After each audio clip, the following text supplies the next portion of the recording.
Pas de balade irlandaise, à l'approche de Dunleary, plutôt une superbe passe d'armes entre Edmond de Rothschild et Omaner, au coude à coude pour la deuxième place de cette étape.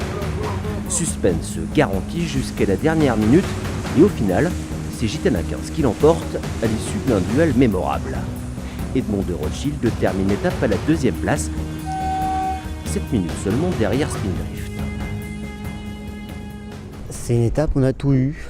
On a eu du soleil, on a eu le passage d'une dépression, on a eu des calmes pour l'arrivée. Donc vraiment une étape hyper complète, on va dire, avec pas mal de rebondissements. Des rebondissements, l'étape Lisbonne-Dublin n'en aura pas manqué. Après un bon départ, l'équipage du trimaran armé par le baron Benjamin de Rothschild perd du terrain et fait face à des vents pour le moins capricieux. La nuit aura été courte, mais la journée ne s'annonce pas si mal. Cette nuit, on a tiré cage de bord, remonté vers le nord, et en se décalant un petit peu les premiers vers l'ouest, on a réussi à récupérer un peu nos camarades, on s'est rapproché de nos camarades.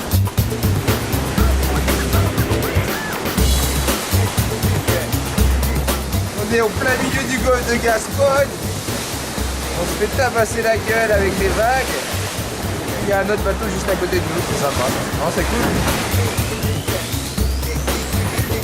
Navigation au contact tout au long du parcours et belle remontée pour l'équipage de Sébastien Josse qui revient aux affaires dans le golfe de Gascogne.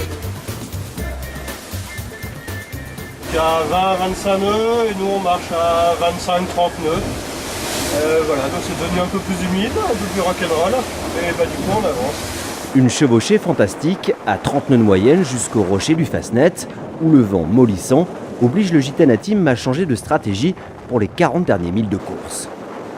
Dernier coup à la pointe de Tuscar, c'est là où on est allé un petit peu plus à terre que les autres et c'est là où on est revenu au contact et puis on l'a pu lâcher. Mais voilà, il faut savoir varier entre prendre de temps en temps des risques et après savoir rester sage et au contact patient.